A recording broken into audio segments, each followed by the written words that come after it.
It's time to talk sports. It's Hacksaw's Headlines, a panorama of the world of sports, stories, comments, and opinions. Now, here's iconic sports talk show host Lee Hacksaw Hamilton and co-host John Riley. Monday, we do, you do. From the DIXIELINE Lumber and Home Center Studios in San Diego, coming off a great sports weekend, we welcome you to our Monday bonus podcast. Good afternoon, everyone. This is Lee Hacksaw Hamilton, along with my co-host, sitting poolside with his opinions from left field, John Riley, and we welcome you to Hacksaw's Headlines. Our podcast is brought to you by DIXIELINE Lumber and Home Centers, 8 locations to serve you in San Diego. You got projects, they've got materials. You want ideas, they could be your best friend, be your consultant. Go to DIXIELINE.com for all the information you need, DIXIELINE.com. John Riley, good afternoon. Nice to see you outside in the great outdoors. Where's my margarita? If you're going to sit poolside, where's my margarita? How you doing? I'm doing great. There's havoc in my house right now, but it's June 1st. It's World Cup month. We got a lot of sports to get into.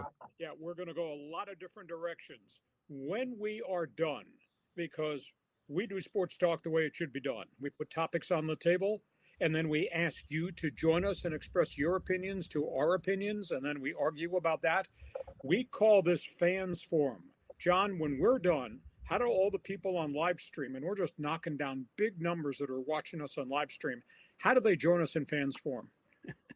Argue with me. React to me. Okay, if you got a question or comment for Hacksaw, drop your hot take in the live chat on YouTube, on X, on Facebook. We'll get you involved. And who do I see already? Do you love it? Sports fan? Everyone's already piling in, Lee. And we're looking for first-timers to jump on board. You like sports? Of course you like sports. But do you like sports? Have you ever sampled my website? You should. It's really bleeping brilliant. I write on that website, LeeHacksawHamilton.com, every day of the week. I write the best 15 minutes in sports. I write my one man's opinion column. I invite you to take a look at the website. And on the website homepage, there's an orange box on the homepage on the lower right. Fill it out. That gets you onto the email list. You get on the email list. John and I send out 2 newsletters every day, one in the morning, one in the late afternoon. That comes to your inbox, information you won't get anywhere else. So make sure you do that. Want you to share, tell everybody what we do from my man cave or from his swimming pool. 1:30 on Mondays, 1:30 on Thursdays. Subscribe. When you subscribe to the YouTube channel, you get the alerts every time we put additional videos back up on it, and we'll be adding more videos. In addition, the website's been totally renovated. John decided to renovate the website before he decided to renovate the castle where he lives. We got that done first. It works. It's very easy to navigate. Want you to share, tell everybody what we do, subscribe, hit the thumbs up button, hit the follow button, and on Apple, give us a 5-star rating. It really helps us grow this podcast. John, I'm ready. We're going lots of places. You're batting leadoff. That means, because we're baseball-centric, we're going to talk about the grand old game. We're going to talk about the grand old game, Lee. The Padres season is slipping away. What do you think here? Well, here's a Padre team that's lost 8 of its last 11. And now it's an off day today. Padres coming off a rugged weekend, losing to what's a rebuilding Washington team. They go to Philadelphia tomorrow night. It's just not going to be easy. The Friars are 32-26, but they've dropped 8 of 11. Griff Canning pitched a couple of good innings, then he got whacked around. It's a problem that the Padres have started to develop with this team. First things first, John. Here's my cell phone. I'm going to set the timer for 20 seconds. You got 20 seconds to be excited about Fernando Tatis hitting his first home run in 56 games. You're on the clock. You got 20 seconds.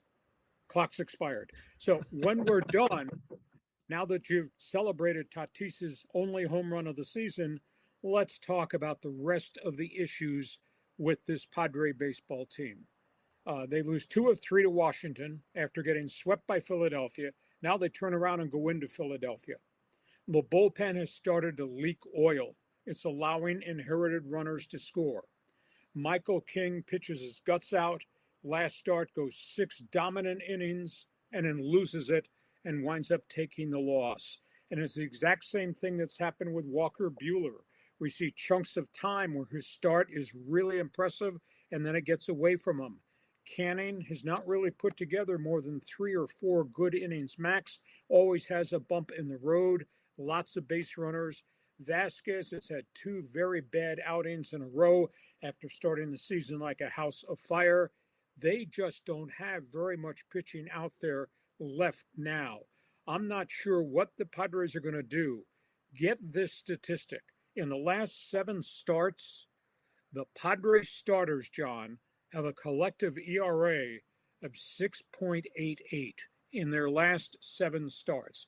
So really, it's like they've hit a wall, and most everybody, aside from Michael King, has started to give some ground. They've given up 35 runs in their last 54 innings. That's the starters. And now the relievers are starting to let inherited runners score too. So they got a whole bunch of different problems right now with this Padre baseball team.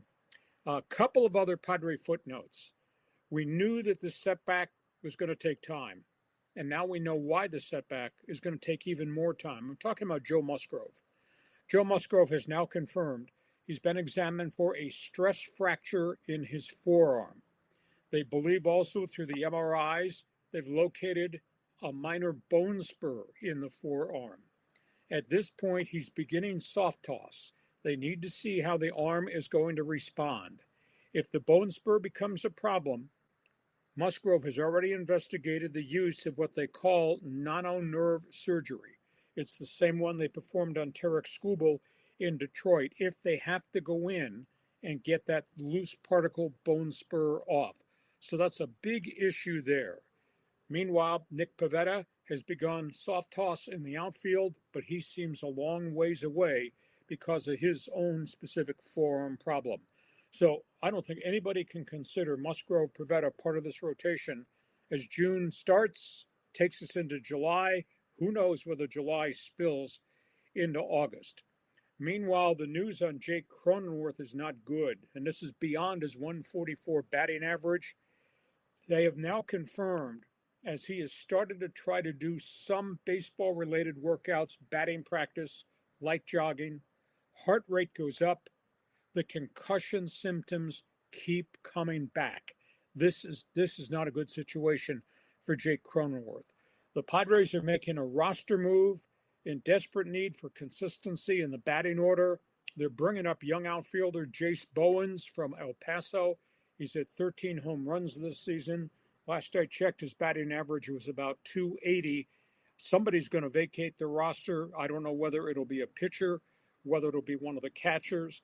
No report yet on Campusano as to how far away he is from coming off. So they got roster problems, and now the pitching problems have kind of moved front and center, and the batting malaise problems continue. Okay, you did celebrate for 20 seconds. Now you take your selected 2 minutes, John, and just respond to all the things that just posted on the Padre bulletin board. So you're talking about bone spurs, Lee? I mean, I hear bone spurs are very handy if you want to get out of the draft for the Vietnam War. At least that's what they tell me. But, tough break on Joe. We want Joe to come back. We all love Joe. But you're right. This whole thing this weekend was terrible. I mean, the Sunday games, there were 3 strike him out, throw him out plays at second base. And you're like, what are you guys doing? Even Jackson Merrill in the 9th inning was running when they were down by 2. The run, getting him to second didn't make any difference. And yet he was running going for the stolen base. Seems like the Padres are trying, but maybe are they trying too hard, Lee? Because I'll tell you what, this is just not working. Yeah, they've got collective problems everywhere. And I preached to the choir for spring training and through the start of the season. They don't have enough legitimate arms. And now the lottery tickets and the insurance policies that A.J. Preller bought, although it's given him some quality starts and some quality innings, in the bigger picture, they're not real trustworthy. Michael King is the ace of the staff, and he's pitched like an ace of the staff. But he still has rocky innings, and now everybody else has kind of struggled, or in Vasquez's case, regressed. And now they're going in to play Philadelphia with a home run hitters in a home run ballpark. I think the hardest part to accept John, they're 5.5 behind the Dodgers right now, and the Dodgers are red hot. Hardest thing to accept. I don't see any way it gets any better because I don't know how AJ Preller can make any transactions to get a pitcher in here. Is he gonna trade what's left of the farm system? What are you bringing on? Is new ownership already approved bringing in a bigger salary, which means more luxury tax? Do you have anybody marketable off the major league roster that you can trade? There's no pitching out there to just go sign. You're going to have to make a transaction. At what price? So, John, these problems are mounting. I don't think this is just a glitch of bad baseball. Bad baseball is being played by Manny Machado and a whole bunch of guys in that batting order. This is a bad roster situation that I don't know that they can get beyond. Any reaction? I think our only hope is regression to the mean, Lee. You know, we got to get these guys just to perform the way they've always performed. It's just amazing that so many of them are tanking at the same time. Merrill, you know, the lack of power from Tatis, Machado, and then the guys that, you know, that AJ took a gamble on, like Castellanos. We're kind of figuring out why the Phillies gave up on him too. So, you know, they're bringing up this Bowen kid who I know a lot of Padre Twitter has been really excited about. Some people even thought he should have made the opening day roster. That's hope. That's something to look forward to. But who's going to be let go on the other side? Well, that's the burning question. I mean, you can release Castellanos. You know, he can still hit a home run, but his defense is a liability. Laureano has not hit well since the fifth week of the season. And if you trade Laureano or you eat Laureano's contract and release him, you have now nothing to show for the Baltimore deal. And you traded 6 prospects for him and the first baseman that you'd gotten from Baltimore, who's now with the Pittsburgh Pirates hitting .282 with power. So he's got a roster problem here as the season, your headline reads it correctly, slipping away. They were a half game in front of the Dodgers, and now they're 5.5 back, and they're regressing in a bunch of different categories. Okay, that's the leadoff story because we're baseball-centric. Want Padre fans to respond to the specifics. Just give us an opinion on the regression of the staff. How does Preller make the proper trade? Who should he trade for? Who would he trade out? Do they have anybody that's really marketable? Let's be baseball-centric and baseball-specific on Fans Forum. Jump on board. We go from that team that's struggling to the team that's blazing hot. First place, Dodger Blue Baseball.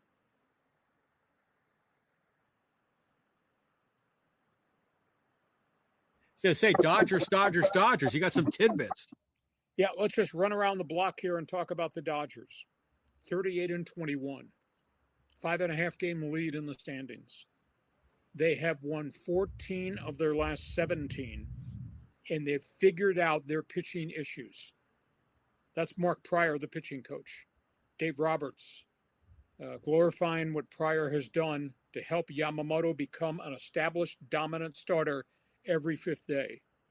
Crediting Pryor helping Ohtani with the heavy-duty regimen of pitching once a week and being prepared to be a DH all the other games in the schedule. That's Pryor, who's worked extensively to try to solve the mess that was the bullpen last year. And a bullpen right now, John, I don't want you to fall off your chair and into the swimming pool. The Dodger bullpen is 4th in Major League Baseball right now in team ERA. That Dodger bullpen, go figure that one out. So he's been very vocal in his praise of the things that Pryor has accomplished. And the real accomplishment is what's happened with Roki Sasaki. In the month of May, since Pryor dove in and taught him new grips on the forkball, Sasaki has become rock solid in the rotation. Sasaki in this month has an ERA, in the month of May just completed, ERA of 3.38 over 5 starts. Now, this was a guy whose ERA was 10 in the end of March and through the month of April. Just think about that movement for him. So that's been pretty impressive. Now, other tidbits from the Dodgers. Blake Snell was scheduled to try to start long toss. They shut him down. More discomfort in the elbow area. He's not being allowed to pick up a baseball. He's going to have to continue, John, to do the weight training program. Tyler Glasnow has been shut down a second time. More discomfort in the lower back. They're now saying Glasnow maybe another 4 weeks before they're going to try to let him get into some type of baseball regimen. Do you remember Bruce Dog Graterol, the relief pitcher a couple of years ago, dominant in the bullpen? Today, underwent back surgery, gone for the year. Now, he was recovering from shoulder surgery, and the back problem has flared up. And this is a Dodger team, John, that has now 6 pitchers, 6 relievers on the DL. Graterol gone. Diaz has yet to throw, coming off elbow surgery. Evan Phillips' rehab has gone very slow. His own recovery surgery. Brock Stewart has shoulder and elbow issues. He's only pitched twice. Ben Kasparius, who's pitched pretty well as a plug-in reliever, plug-in starter, he's not pitching at all because of inflammation in his shoulder. It's amazing. And the Dodgers' ERA in the bullpen in the month of May is 3.38. What a job that Pryor has done. Dodgers, by the way, have also lost Teoscar Hernandez, hamstring, gone. 4 weeks, he's out. So they're really dinged up, but they're 5.5 games out in front of everybody. So really interesting, just the salute that Dave Roberts gave Mark Pryor for the challenges he's taken on since they broke spring training with all these problems. John, your thoughts on Dodger Blue? Everything just goes their way, doesn't it, Lee? I mean, even when Blake Snell is hurt and Glasnow is hurt and Edwin Diaz is hurt, they still win. Like, what is it? 8 out of 9, 8 out of 10. They're still rolling. So, I mean, you got to give credit where credit's due. I mean, they've been able to pull it off. Sure, they have a lot more resources, but they make good decisions. Now, help me go back in history for a moment, because I remember Mark Pryor, and he was on that Cubs team with who was that kid that struck out? Was Wood? Kerry Wood? And so whatever happened to Mark Pryor? I know he was hurt. I knew he was bouncing around with the Padres for a while at the very end, but do you remember what took him out? Well, power pitcher, came out of Uni High, dominant USC, roared through the system with the Cubs very fast. Unbelievable first group of years. Shoulder, rotator cuff, never really came back. Tried and tried, and elected to retire, get into coaching, and has done very well. Worked in the Padres front office, worked in the organization, and then went to Dodger Stadium and has taken on much more responsibility. I mean, he's a good guy, and obviously his career got sidetracked very early in the start. But as I've always said, you only have so many bullets in the gun. He fired his bullets early, and it caught up to him. Kerry Wood was dominant. Holy cow, was he amazing. The guy struck out 21 in one game, and he was gone too. He threw his shoulder out, and his career was effectively ended very prematurely. But Pryor's done a pretty good job when you consider all the challenges that were in front of him, and still the challenges that still exist today.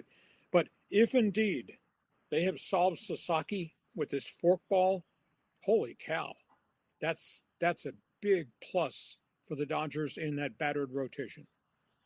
Oh, yeah. I mean, absolutely. Roki has turned the corner. He's the pitcher that we all thought he was going to be. But I'll tell you what, back to Mark Pryor, you said he went to Uni High. It's now Cathedral Catholic, right, which is here in San Diego. And a lot of really good ball players have come out of Cathedral Catholic.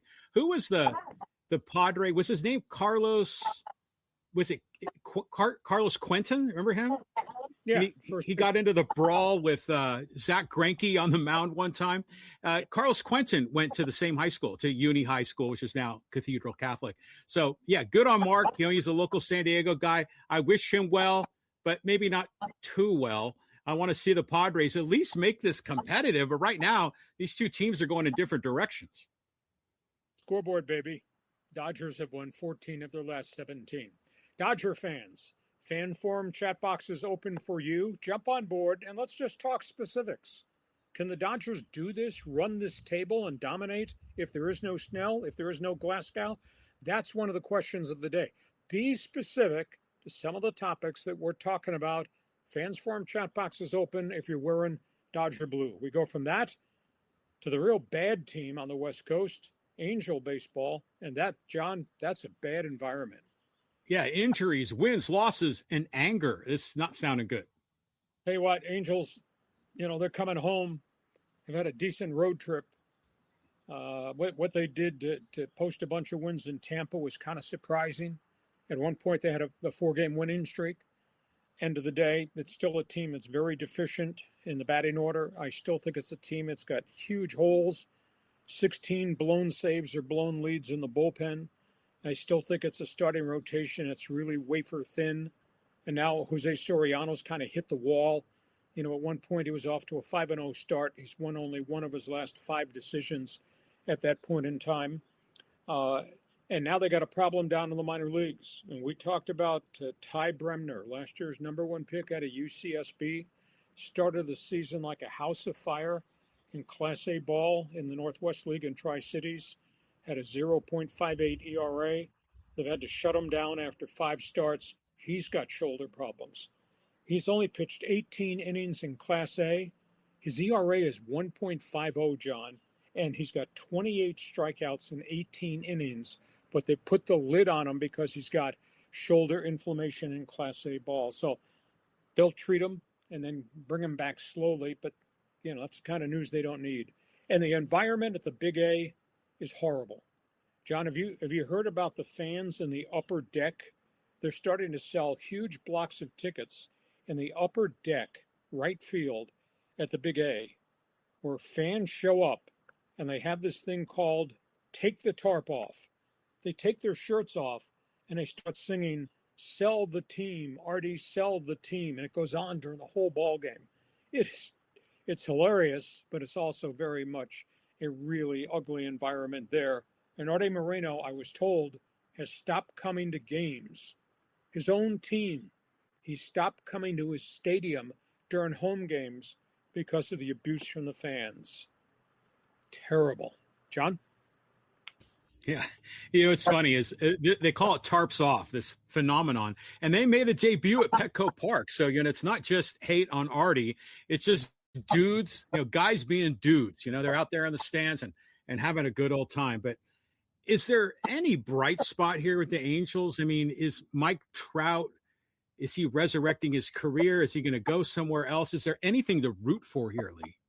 Well, at the end of the day, he's hitting with power, but he's not hitting for average.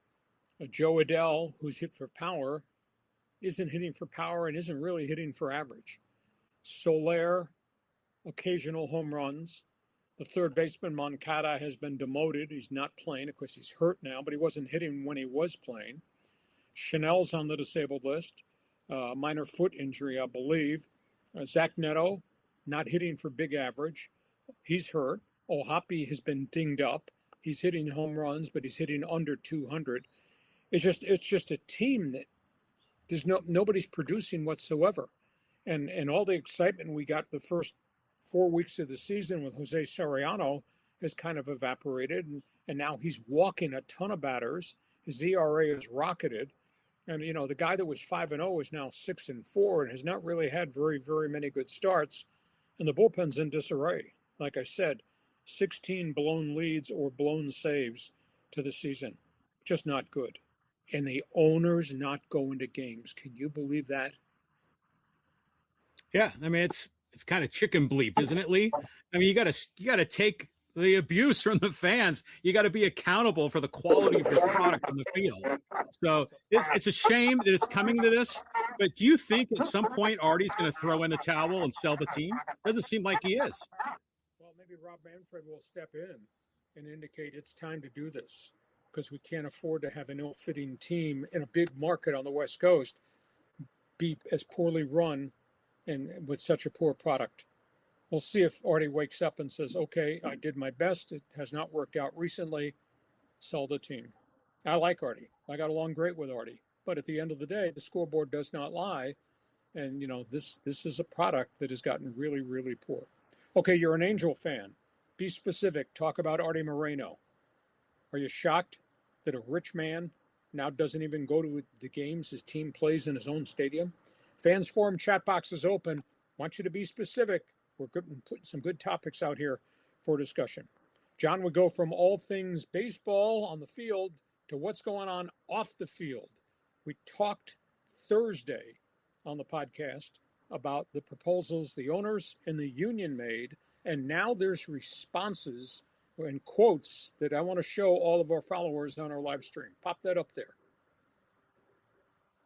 These are the responses to the CBA offers. The union's chief negotiator, Bruce Meyer. Please notice, the billionaires are not capping their profits, but they want to cap the salaries of my players. They want to control costs to increase their profits. That's a response to the owner's request for a salary cap. Rob Manfred's response. Baseball's economic system is not a fair fight for the fans. He's making reference, obviously, to the disparity in the payroll from the Dodgers, the Mets, to the other end of the spectrum, Miami, Tampa Bay, etc. There's a report in the New York Times that the owners have kept certain things in their pocket, John, and when they start to move and talk specifics, that the owners are going to offer free agency after 5 years rather than 6, and the owners will talk about allowing arbitration after a player has been in the majors just 2 seasons. He can file to go to arbitration. Now, that's all hand in hand if there is some type of hard salary cap. So, John, your response to Bruce Meyer, Rob Manfred, and the Times report. I can't get over how this rhetoric is so similar to a lot of the anti-billionaire rhetoric we're hearing in the general news. You know, all they want is profits, and the billionaires are the problem. They always try to frame it as good and evil, right? You know, here the union's trying to frame the owners as evil. MLB is trying to say that the fans are the victims of this. You know, so it's not just a war of words and a war of data, but it's a war of almost who's the good guy, you know, who's the one wearing the white hat. But I look at these quotes and I'm just thinking, this is exactly what I'm hearing in news and social media beyond the world of sports. It is very interesting to me, though, because they have right now, Major League Baseball has in their hands the collective bargaining agreements of the NFL, the NBA, and the NHL. And it's obvious to me, John, that they have taken certain segments of each of those CBAs in the other sports and have put them in place. To me, these are negotiating points that you start your talks off of. I don't know that we need a salary cap, but if you change the luxury tax threshold to a higher number, $300 million as a starting point the first year, $315 million the second year, $330 million the third year, that means there's more money with no taxes attached to it that goes to the players. So why would that not be a great point to start negotiating? The second most impressive thing to me, what we talked about last Thursday, the fact that Rob Manfred convinced every franchise from the Dodgers to the Mets and Yankees and Cubs and Red Sox to the little guy who's not getting big TV revenue to take all their money and throw it into a pot of gold and split it amongst the 30 teams. That's a tremendous volume of money that's never been there before. So those, to me, those are two tremendous starting points that each side has made. Go to the table and start negotiating off those starting points. You know, I don't need a cap. Higher luxury threshold means more money there. And obviously Florida spending, because they've both now indicated, let's talk about a dollar value on a Florida spending. That to me is the potential to get this ball rolling down the hill. Agree or disagree? Yeah, I mean, I think there's a lot of good faith offers that are in here. And they're things that not only you and I have been talking about, but people all over the sport have been talking about. So, you know, in my opinion, they're going to work it out. They're not going to kill the golden goose. They know what the hot points are. Frankly, they probably have been negotiating in back rooms for the last couple of years on this. And now it's finally out in the public. So I don't see anybody being so stupid as to do like a lockout or a strike. They'll figure it out. But like you said, I'm for the floor. not necessarily for a cap. If there's a tax on that, okay, fine. But I like, some of the other subtleties of this. The fact that those big market teams are going to share some of their TV revenue is remarkable. And so I'm still wondering what Manfred had to give up to all the owners of the Mets, the Yankees, the Dodgers in order to get that concession, because that's not a small deal. Let me correct you. You said share some. John, that's not the correct adverb or adjective. It's share all. Even more amazing. All $230 million that the Dodgers get, the $200+ million the Yankees get, whatever the other big markets, all that money goes into the pot of gold, along with the $40 million that the Padres get, or the Tigers, or the Pirates, whomever. This pot of gold is going to be much bigger than it's ever been before. So I just think there's lots of positives. Okay, that's the baseball question. Fans Forum chat box is open. Want you to be specific. Do you think we need a salary cap in baseball, or do you like the ideas of let's just have a higher threshold before the luxury tax kicks in and take all this TV money too and let it go to the players? Fans Forum chat box is open. Want hardcore baseball fans who are baseball centric, dive in right now and answer that question. John, we go from that. We're talking NBA playoffs, and I can't believe we're talking about what we're going to discuss next.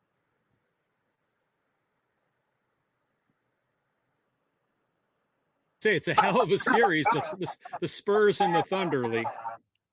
San Antonio takes down Oklahoma City. We use the term one and done about college basketball players or about college basketball programs. We can now transfer one and done to OKC. Who could have ever seen this coming? Oklahoma City, which at one point was 72-14 this year on the court, gets beat in 7 by Wembanyama and all the three-point shooters in San Antonio. I mean, and Game 7 was emotional. This whole series was emotional. We had scoring burst of 15-0, 15-0, 18-0, 20-0 to start a game, and then we had blown leads. And we had OKC, which had owned everybody on their own court, get beat by San Antonio. In fact, San Antonio won the season series from Oklahoma City. So OKC is now one and done. I tell you, SGA played his guts out, and they suffocated him. His statistics were really different. SGA averaged 38% shooting from the three-point arc this season. In the playoffs, John, he averaged 28%. San Antonio just blocked him from getting good looks from the arc, and he makes hay there. During the course of the regular season, he shot 48% from the floor. His mid-range jumpers were superb. In the series, he shot 38% from the floor. They choked him off. They made every possession a real challenge for him to get a good look. So just a phenomenal performance. Now, here's an asterisk. If Oklahoma City had Jalen Williams and A.J. Mitchell, maybe OKC would still be playing this week, because that's 29 points a game out of the lineup they had to make up. When they lost Jalen Williams, who re-dinged his hamstring a couple times, and they lost A.J. Mitchell with the calf. So that's a big blow. The other big blow is Chet Holmgren totally disappeared. And by the time it got to Game 7, he was a basket case. He was so intimidated by Wembanyama's size. He had one basket. He played 34 minutes, John. He had one basket, and towards the end of the game, he didn't want to touch the ball. If he touched the ball, he either turned it over or he threw it to somebody else. He just totally disappeared. He's taken a lot of heat in Oklahoma City. Not so much from his team, but from virtually everybody else, that he just could not get it done. And that Game 7, those two teams are in attack mode. I went back and tracked, John. Get this. In 48 minutes, those two teams combined to take 171 shots. Think about how many times that ball was in the air in the 48 minutes of the basketball game. So you got San Antonio moving on to take on Oklahoma City, and the Spurs are going to play the New York Knicks. And this is going to be fascinating to see. because this is a Knicks team that's really come together. It's a Knicks team that's won 11 in a row in postseason. But as good as Jalen Brunson is, let's be honest, SGA is probably better. And as good a season as Karl Anthony Towns has had, let's be honest, Wembanyama is the best big man in modern day NBA basketball. So I don't know how long this is going to go, how deep it's going to go. I don't know how many times Spike Lee is going to be sitting courtside at the Garden. This might not be a very long NBA championship series. So, John, go ahead. Just give me a quick response to what you saw there. And that Western Conference, to me, that was a championship series, I think. Oh, yeah. You were saying that the whole time. You know, it's interesting, just little things. First of all, I'm happy for Wembanyama. I'm really happy for De'Aaron Fox. I mean, what a talent coming out of college. Did he go to Kentucky, I think, didn't he? Yes. Or was it North Carolina? It was one of them. And he ends up going to the Kings, and he just sort of fell off the radar. But now he's going to the finals. So I'm really happy for Fox. But it's just little things like, when Caruso would have the ball for the Thunder, he'd drive the lane, and then Wembanyama would be standing there in the paint, and Caruso would just do a U-turn and come out of there because of Wembanyama's presence. And so what a talented young man. I'm kind of happy for the Spurs. But do you want to see the Knicks break the curse? 1973. Do you think they can actually break it, or are they going to remain, a bridesmaid and never a bride? Mike Brown's done a good job constructing that roster. For the last group of years, New York Knicks basketball was really all about Jalen Brunson. But now what they've gone is they've gone into the marketplace, and he's found 3 or 4 other guards who can score. But I just don't know that they have anywhere near the firepower. San Antonio is just not Wemby. San Antonio's got a pile of shooters, and they play so hard on defense. I mean, just ask Oklahoma City got suffocated by all the things San Antonio did. And I just don't see Karl Anthony Towns being able to hold up against Wemby. Nobody's holding up against Wemby. So this has been a nice run by Mike Brown. They're 11-0 in postseason. Spike Lee and all the fans are going crazy, but this might be over pretty damn quickly. Agree or disagree? Yeah, I agree. I think the Spurs are going to run away with it. But there'll be a lot of celebrity sightings there on the front row at MSG. So it's going to be a fun series from an NBA fan perspective and even outside the world of sports. So have you seen the ticket prices at Madison Square Garden? I mean, they're insane. They're like over $3,000 just to sit in the nosebleeds. Hey, Knick fan, he'll find the money.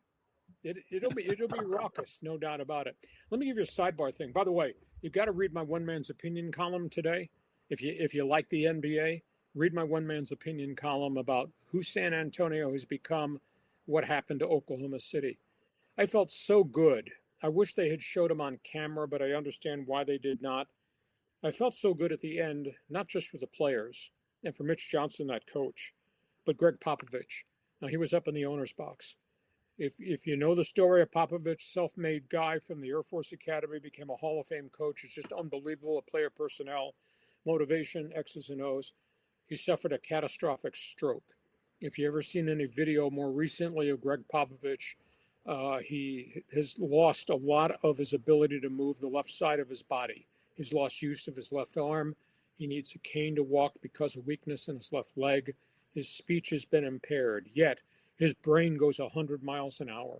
And he has been able to meet with his team when they needed a pregame speech or a speech post-practice and enunciate what he expected from them and what they had to consider.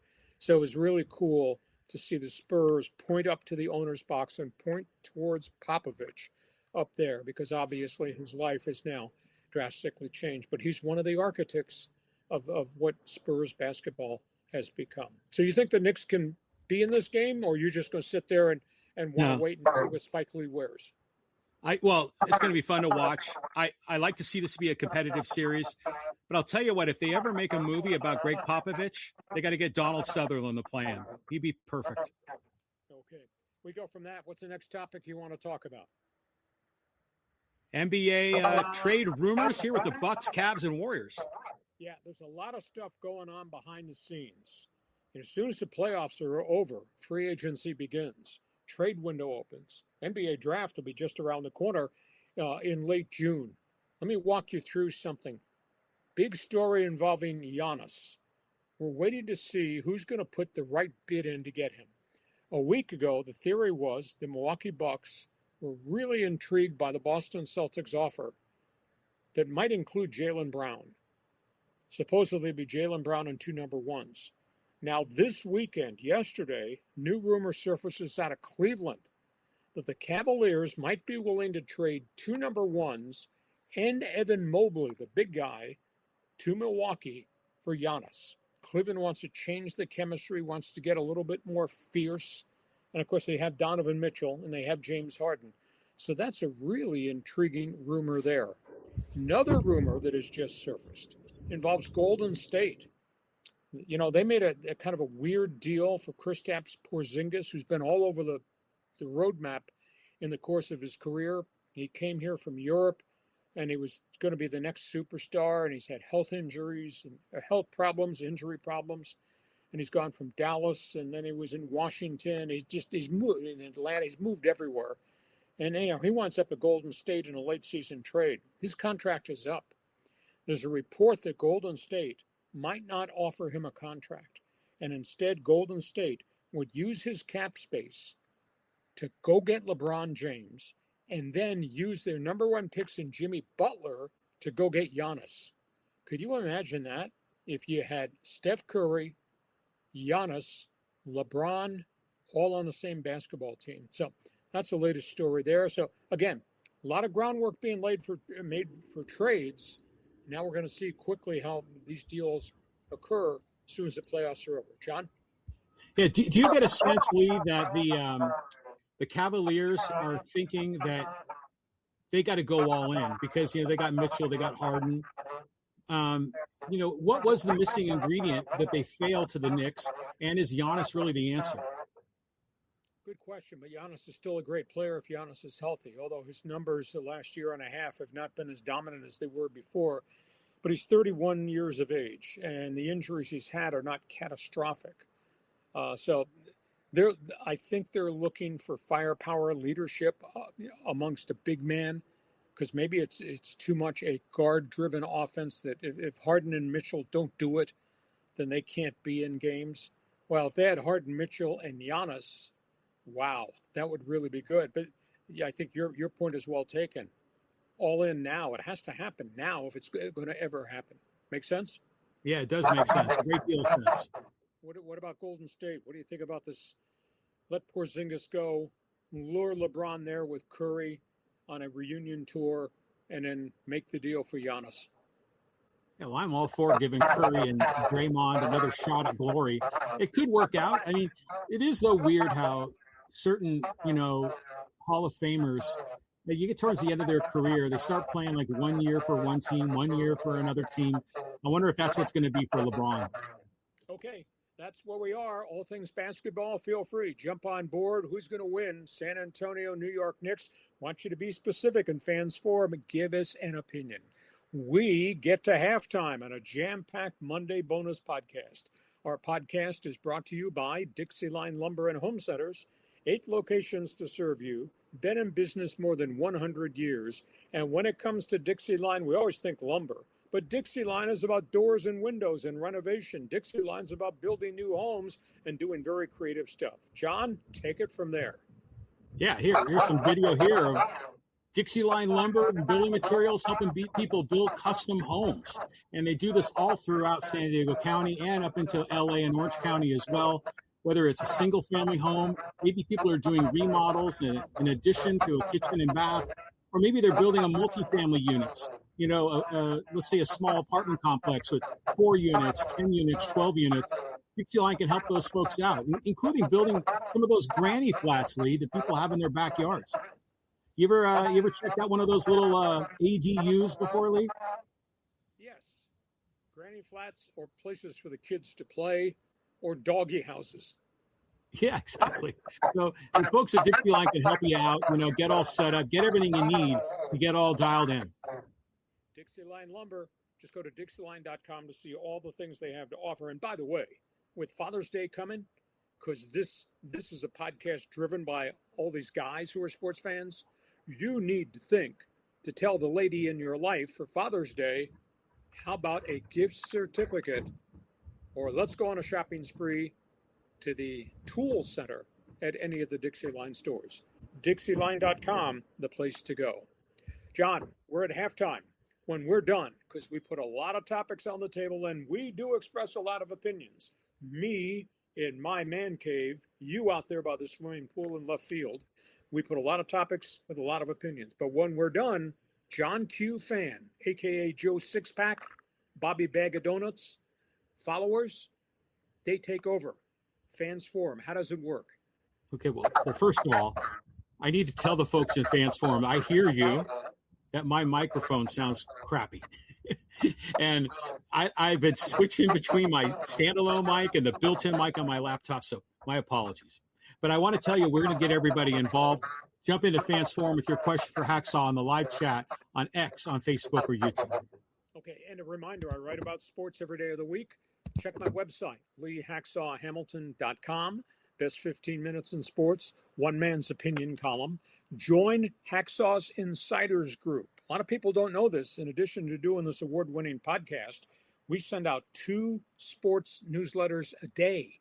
You can get on the email list by just joining the Insiders Group. The Insiders Group entry form is right on the front page of my website. Share, subscribe, tell everybody what we do Mondays and Thursdays at 1:30. Subscribe, because then you'll get the alerts every time we put additional things up, new videos up on that podcast. And by the way, check my new website, because we renovated it, redesigned it before John decided to redesign the castle. Want you to check my website. Much more easier now for you to navigate, watch videos, in addition to read all the written content I have. And you can help us grow this thing even more. Where's the follow button? Hit the follow button. Where's the thumbs up button? Hit that thumbs up button. And if you're on Apple, give us a 5-star rating. It helps us a great deal. And we thank you for being part of this podcast. Again, we're experimenting with some new stuff here in terms of location. We'll get it figured out, but all you need to know is we are here Mondays and Thursdays at 1:30.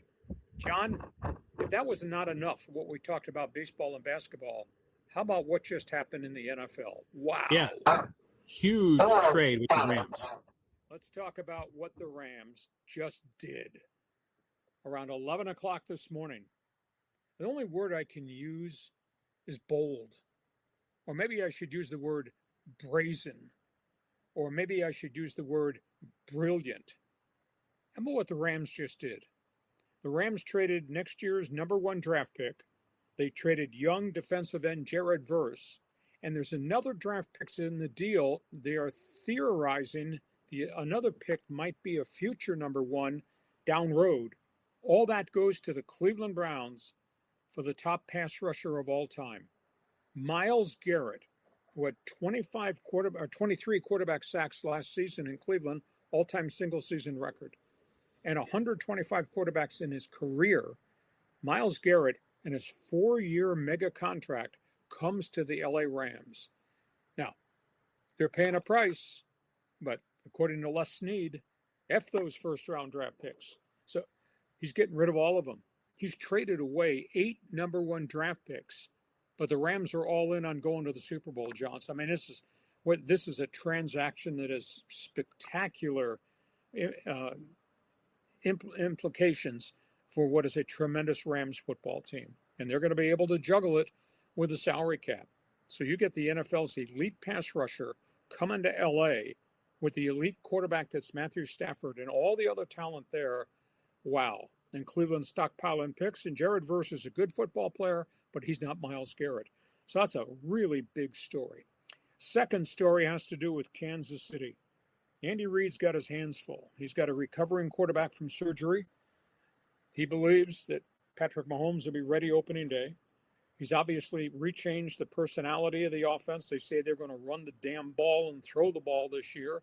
They're going to be more balanced. He's obviously rebuilding his defense along the way. And on top of that, he's got the whole Rashee Rice situation. He's in jail. Andy Reid told the media over the weekend at minicamp, life is about lessons. And now Rice has a chance to learn about his life now in jail. He, of course, is serving 30 days in jail for drug possession, which is a probation violation.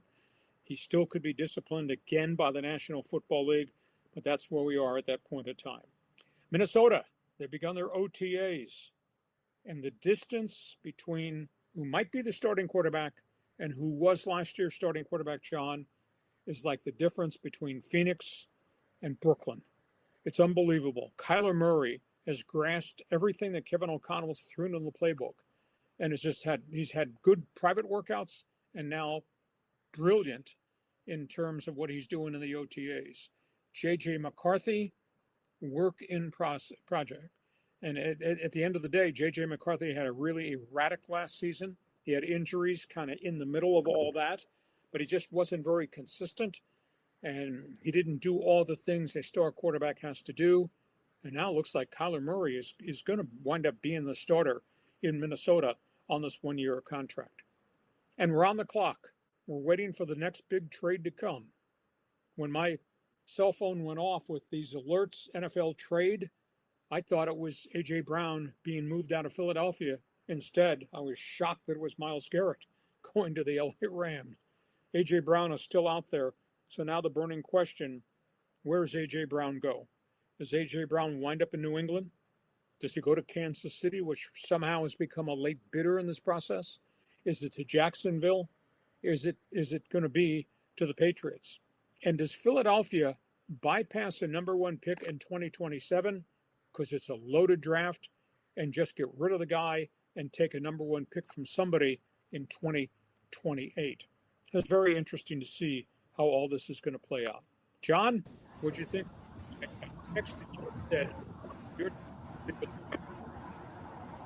yeah, a mind-blowing trade for sure. Remind me again, what did the Rams give up to get Myles Garrett? And do you think the Browns can turn this around? Are they going to get enough back in this deal to be a competitive team? No, I don't think so at all. Cleveland should have held out for more players. Jared Verse goes to Cleveland. That's a good young defensive end. He's had 2 really good years. He's had 12 quarterback sacks total in 2 years.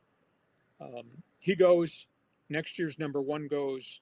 And there's another draft pick. They're theorizing in Los Angeles. The other draft pick is another number one, maybe in 2029 or 2030. It's not going to be immediate.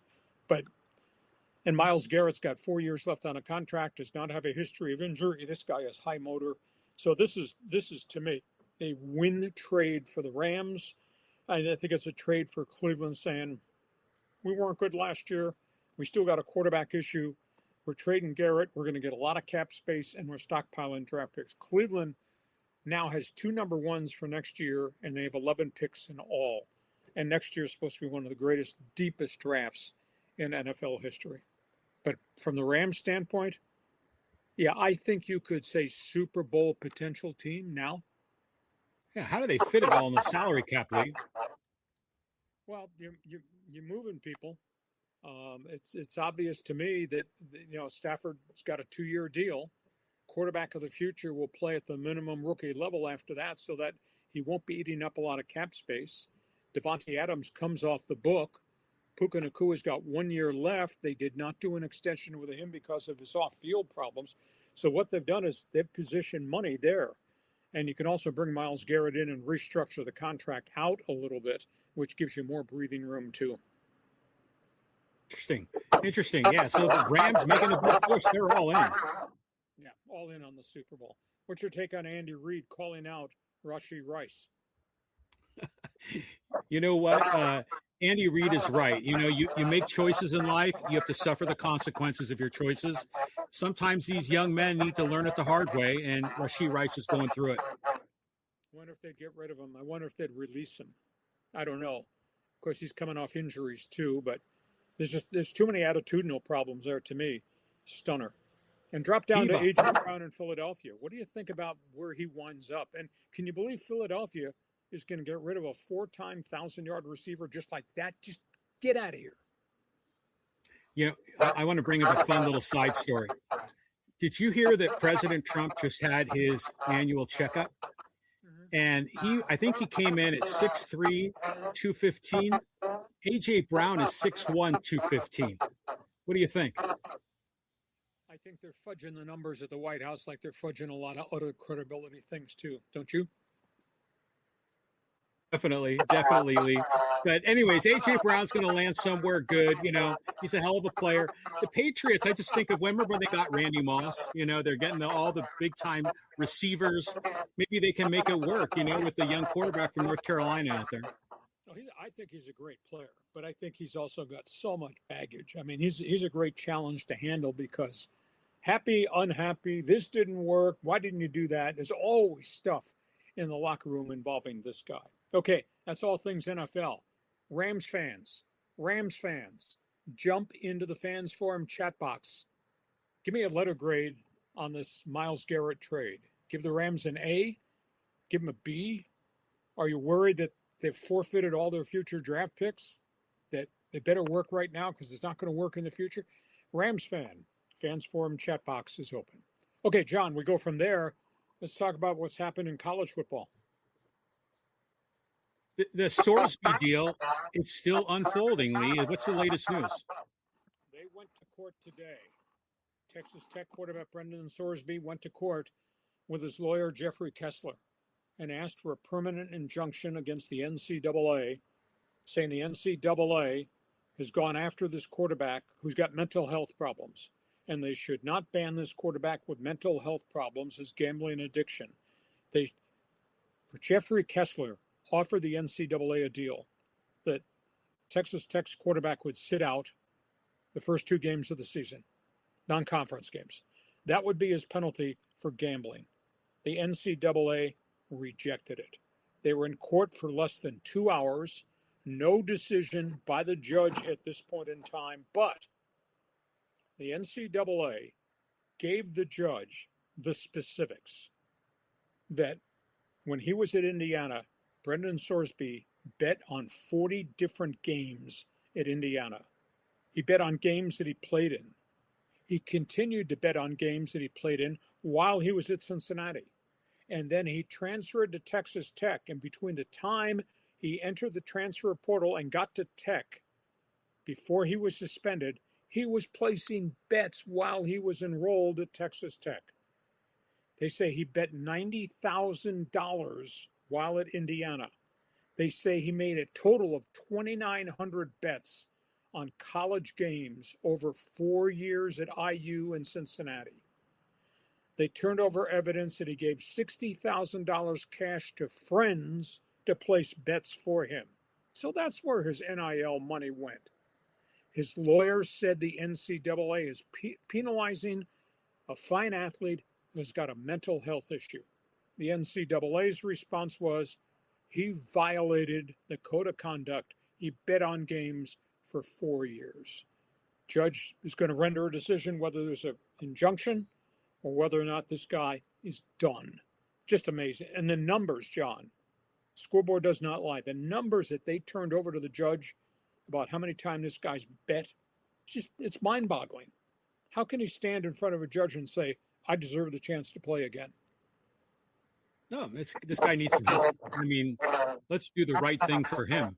He needs to get some help, get over this. But that doesn't mean that he should be playing ball anymore. I mean, the gambling activity needs to have a very firm hand because it affects the integrity of the sport. I mean, how can you have players gambling on whether or not their team wins or loses? So NCAA needs to drop a hammer, but maybe do it with love. Texas Tech needs to get over it, and their signing isn't going to play, but that's the right thing, and that young man needs some help. Well, he went through a 35-day stay at a mental health facility for gambling addiction, but that's not, you don't get rid of that. It's not like going to a car wash and getting the dirt washed off the bumper of your car. This is a long process. I'll be intrigued if the judge refuses the issue injunction and he's done. What does the NFL do? Is the NFL going to let this guy go through a supplemental draft in July? I don't know about that. That's a whole nother debate. And by the way, speaking of the NCAA, John, Wednesday, what are you doing Wednesday? Don't be sitting by the pool Wednesday. Wednesday, Ted Cruz and other senators are going to meet in Congress to go through the proposal to have a vote on the Save the NCAA proposal that they've made. that encompasses the 5 years eligibility to get 5 years in. It encompasses the one-time transfer rule. It encompasses giving the NCAA an antitrust exemption, which would give them the authority then to impose new work rules as it relates to everything that's gone wrong in college athletics. So, John, what are you doing Wednesday? You're going to pay attention to that. Ted Cruz needs to go on vacation to Cancun. So anyways, remember Art Schlichter? Yes. So what was his penalty? He never even got drafted in the NFL, did he? Yes, he did. He went to the Indianapolis Colts, but he washed out. But he washed out in part because he wasn't very good, and he washed out because the whole gambling thing caught up to him. So I mean, he had two whammies that kind of ended his career prematurely. And he's continued to have all types of off the field problems ever since retirement. Still lives in Columbus, Ohio, but he's persona non grata around Ohio State, and he's had a lot of problems with the law. Wow. Okay, so that's where we are, all things NFL. Your reaction to the Sorsby story, if you're a college football fan, what should the NCAA do? And do you buy into the theory Congress gives the NCAA antitrust exemption, and that helps them solve and get all this under control? Fans Forum chat box is open for business. Okay, we go from there. Did you enjoy the NHL playoffs? Are you ready for what's next, the Stanley Cup Finals? And holy cow, were you broadsided by the tragedy? Let's first of all start with the Golden Knights. Okay, John, you're hitting too many buttons here on me. Yes, I am. Okay. Calm down. You drank too much coffee before you start this podcast. Let's talk about the NHL Stanley Cup playoffs. Golden Knights against Carolina. These two teams are carbon copies of each other. Holy cow. Vegas is 12-4 in the playoffs, John. Hurricane are sitting there at 12-1. John Tortorella, the rent-a-coach interim for Vegas, he's now 24-1 since he took over the team at the end of the season. And these two teams I think they're carbon copies of each other. They're big. They got snipers. They got goal scorers. They're physical on defense. All I need to tell you, if you just look at the roster, Vegas's names include Mitch Marner, Jack Eichel, Mark Stone, William Karlsson. They can all put it in the net. Carolina's goal scorers are not really household names. Taylor Hall, veteran journeyman, Stan Kovic, Jason Blake, Jordan Stahl, good veteran players. Not quite the firepower, but yet they get the job done down in Carolina. Both have got big defenses. The one difference to me has to be the goaltending. Vegas, Carter Hart has had an unbelievable season since they activated him in mid-February after they got him from the Philadelphia Flyers in a trade. I don't know that I can trust Frederik Andersen of Carolina to give me 6 or 7 really good games, considering that Vegas is so big, so physical, skates, and forechecks the hell out of you. I think it's going to be a great series. My goodness. It won't be pretty. It won't be picturesque. It's not going to be figure skating. It's more going to be like a mall brawl. I think Vegas, Carolina is going to be a really unique Stanley Cup to watch. And again, Montreal ran out of gas. Montreal got overwhelmed. I think Montreal was fatigued finally in their playoff series. And what Vegas did to Colorado, boy, did that wake up a lot of people, open a lot of people's eyes, because nobody saw Colorado as a team. They'd be watching it on TV like you and me. John, what do you think? I think it's another year that Canada gets shut out, right? I mean, how long has it been since Canada's won a Stanley Cup? Oh, forever and ever and ever. They may have invented the game, but I think we've kind of taken over the game. It's going to be good. These two teams, I firmly believe these two teams are carbon copies of each other in terms of all their skaters and in terms of their styles. It's not going to be end to end, wheel to wheel. I guess the phrase I will use, war of attrition. I think that's what's going to happen. Okay. Well, that's what we always get in the playoffs. But to me, it's just weird to have a team in Carolina in the NHL. Well, it's weird. I never thought when they put a franchise in San Jose, never thought when they put a franchise in Anaheim that, and yet look at how good those franchises have become. So in Carolina, that's Tobacco Road. I mean, that's ACC country, and they sell the freaking building out. It is really stunning. Okay, you're a hockey fan. Who's going to win NHL Stanley Cup playoffs? Hey, step up, fire a slap shot. Get on Fans Forum chat box. Give us an opinion. We go from that. Let's just talk about this whole sad story in Montreal, John. This is just staggering. The suicide of Claude Lemieux, legendary 21-year veteran. You know, last Monday, Claude Lemieux took part in the torch ceremony at Bell Center before the Canadiens game, and he's beloved up there. He played 21 years in the league. He scored over 323 goals, became a player agent, was very successful, moved to Florida, retired. He was saluted last Monday night with a torch ceremony before the game.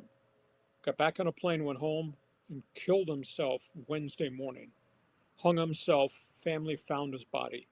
And now there's all types of revelations just about what happened to him, that he had battled depression. Now understand, he played 21 years, and he was a tough-as-they-come guy. He was an all-in guy. He fought for every inch on the ice. He was not just a goal scorer, but he was a scrapper. He was a fighter. He was belligerent. His family yesterday decided to donate his brain to Boston University, to the CTE clinic for investigation. I think the end result will be that he died of his own hand, hung himself, but he had CTE, probably had acute CTE. Teammates were shocked. Larry Robinson, the Hall of Fame defenseman who played with him with the Canadiens, wept on a Zoom call with the Canadian media, talking about what the guy stood for and what a great teammate he was, what a great person he was, and said he just wished that Claude Lemieux had reached out to all the beloved Canadian players that he was teammates with in that room for all those years, reached out to them and asked for help. Said it's okay not to be okay, but said he was deeply troubled, and that Lemieux, he had family issues too.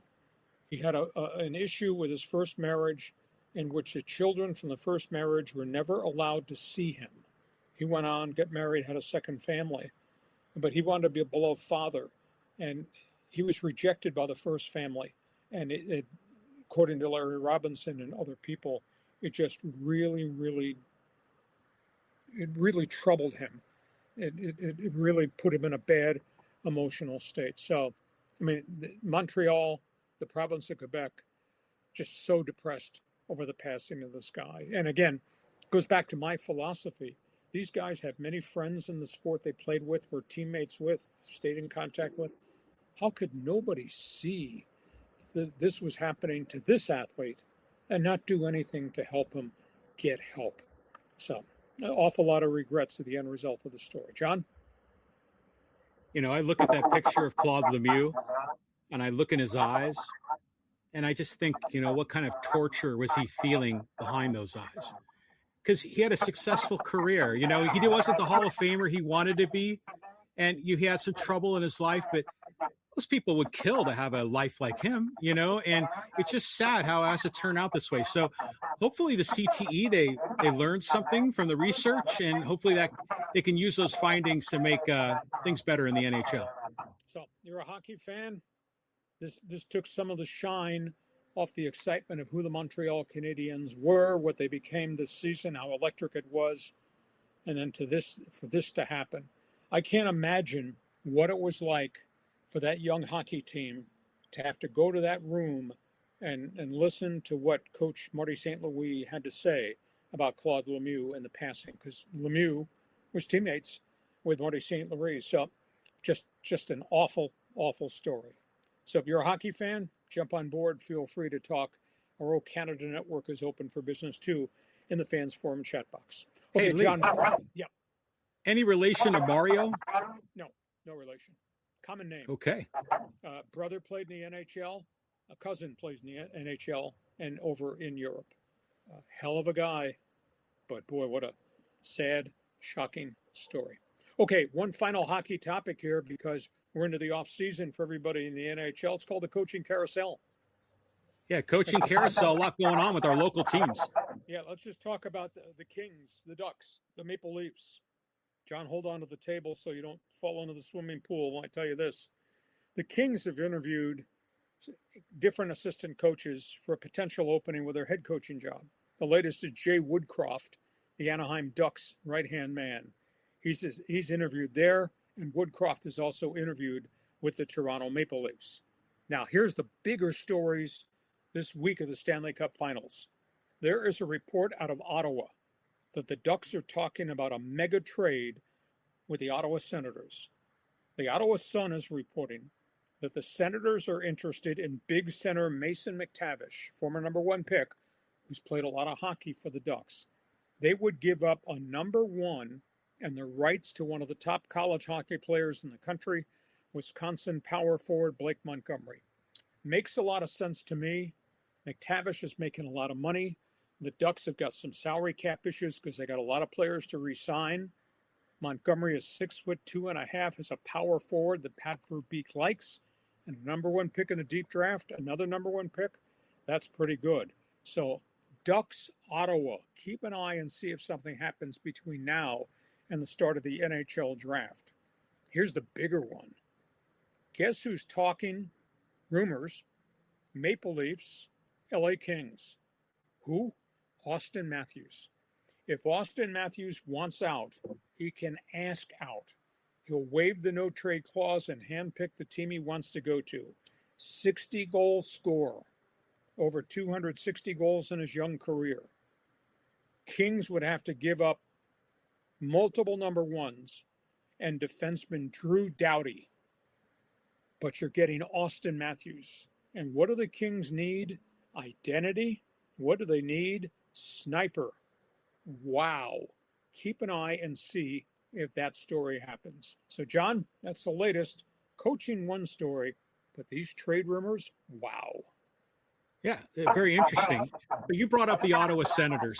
Help me out here, Lee. How long has it been since the Ottawa Senators have been a dominant team? I don't really think of them very often in the NHL. No, they've had some good seasons. They play in a much smaller market. They've had arena problems.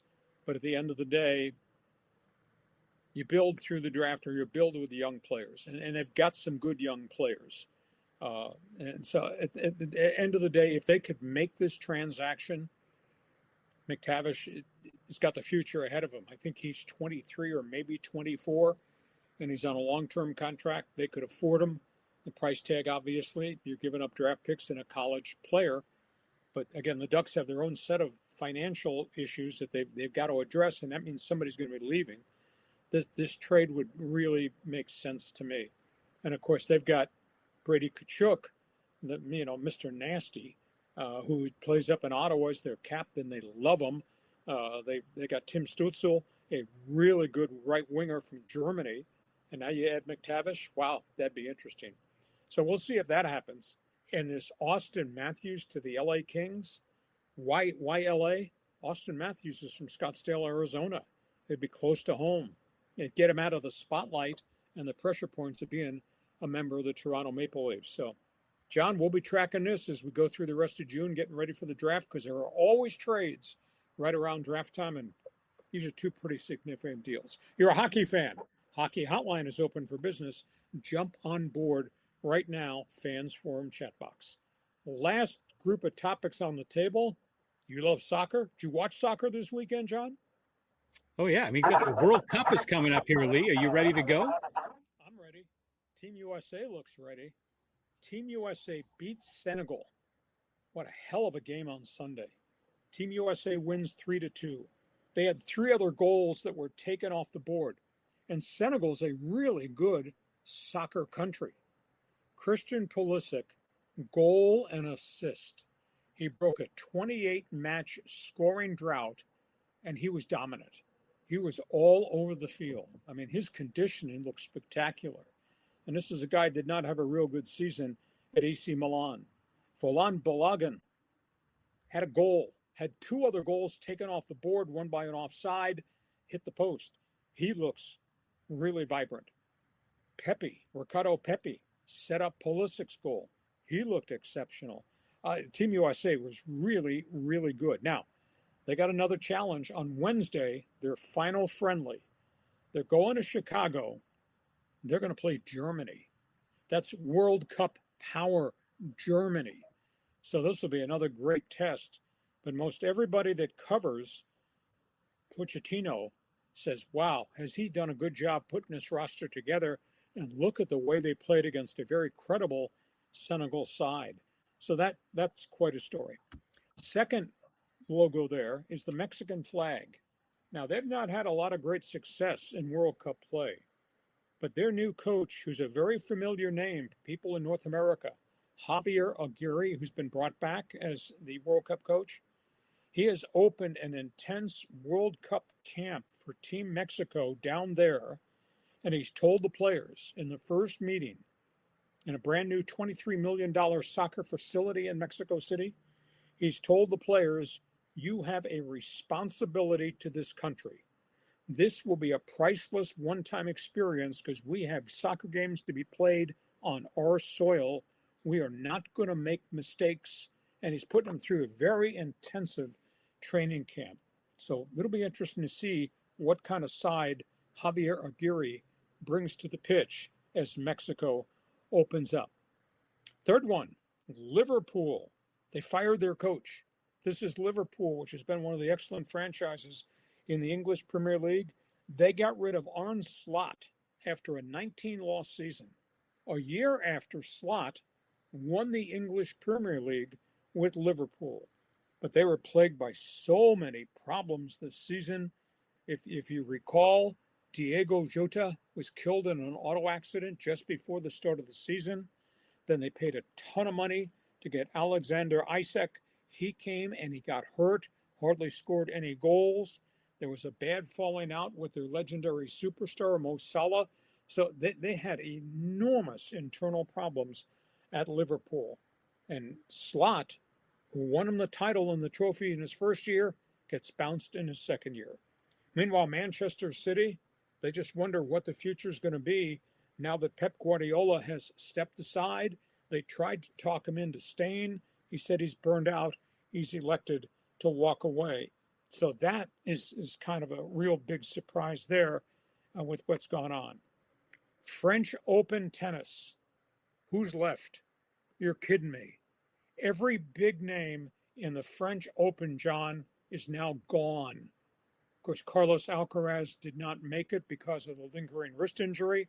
And then Yannick Sinner wilted in the heat in Paris and got knocked out in the second round. The Russians have been beaten and knocked out. Who the hell is going to win the men's side? Djokovic looked like he had a clear path to get another Grand Slam event, his 25th. He got knocked out. There's nobody of note left on the men's side. And on the women's side, aside from Arina Sabalenka, everybody else is gone. Coco Gauff got knocked out too. So it's been a stunner there at the French Open tennis tournament. PGA Golf. Oh, one other side note. At noon today, she announced it on social media. Serena Williams, is coming back at age 44. She's been out 4 years, totally healthy now. She's returning to the Pro Tennis Tour. She's going to play in the Queen's Club tournament in London on grass, which is the run-up to Wimbledon. So that's a fascinating story there. And the last topic has to do with the PGA Tour. The CEO of the PGA, Brian Rolap, made a really weird comment this week. They played the Charles Schwab Challenge down in Texas at the Colonial, and he was asked about the future of the PGA with LIV's money problems and all that. And he makes the comment, the LIV made the PGA better. And then he was asked to clarify that, and he said, well, if you remember the arrival of the old American Football League, that made the NFL better. And we think that we're going to be better now because of the LIV. Now, I don't know whether he's talking about finances are better or there's a better breed of player that's out there now on the PGA Tour. He's not talking about readmitting all the guys who took the money and ran, because that's never been solved, never been decided. And at this point, the PGA guys are up in arms saying, don't let them come back free. But it's interesting. He is now making a comment. The LIV has made the PGA better. So, John, I put a lot up there, but let's start with Team USA Soccer and weave your way through what you want to cover. Well, first I want to share breaking news. A.J. Brown just went to the Patriots League. Done deal. Okay. It's official.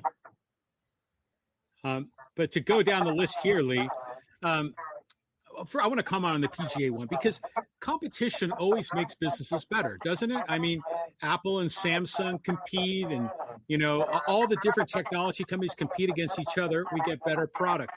The PGA is better. They're paying their players more, Lee. I think that's been a big upgrade to the tour. And they're also, aren't they paying deeper into the, the guys that get cut? Are they getting paid yet? Yes, and they're obviously going to more elite tournaments. The $20 million purses at 8 different tournaments is something new that happened after the LIV was founded. And now they're changing the structure of guys can promote themselves up to the PGA Tour, and there'll be some relegation too. They're in essence almost be like 2 different tournaments. And by the way, speaking of golf, let me throw this bullet in it. Like I said, today was a lot of breaking stuff. The tournament at Torrey Pines has a brand new sponsor, Century Insurance, which was in Hawaii and sponsored the opening tournament of the PGA Tour when they played their first 2 weeks out on the islands. Century is going to be the new tournament sponsor of the PGA stop here at Torrey Pines. So that's great news, because it brings financial stability to the tournament out here in La Jolla. Farmers is gone, huh? Yes. Interesting. Okay, talk about USA. Senegal. Bring on Germany. What'd you see? What'd you think? I'm just thrilled that we're in this World Cup week, or this month, excuse me, and we're getting these prelims done. I mean, USA has got one more left, right, before we start the tournament. It's going to be terrific, and it's kind of fun also being able to root for Mexico too, kind of our brother down south, and it's going to be a great tournament, Lee. I just hope nothing stupid happens during this tournament, with all the crises in the world. Hopefully everything goes smooth sailing. There's a lot of stupid out there. I agree with you. Part of me wants to get amped about this, and I think I'll get amped when we watch Team USA play Portugal and Cristiano Ronaldo in the first game in their group. But part of me is going to be appalled when we see a lot of empty seats because of the money grab and what FIFA's attempted to do. And whether or not there's going to be ice confrontations, I hope not. We'll see what Tom Holman, who's now overseeing ICE, has kind of taken them out of the spotlight as it relates to this immigration incidents that they intentionally created this stuff to get coverage. We'll see if Holman sends his people to the different venues and says, you search out illegal immigrants trying to get in. I hope not. Only time will tell what's going to happen there. But boy, the games on the pitch, they're going to be fun. And Team USA looks like they're ready. Yeah, right on. I mean, here we go. It's going to be nice to have a team that's competitive. Didn't we miss the World Cup cycle last time, didn't we? I mean, we got bumped. We didn't even qualify. It's going to be fun. And they look like they really have a lot of firepower.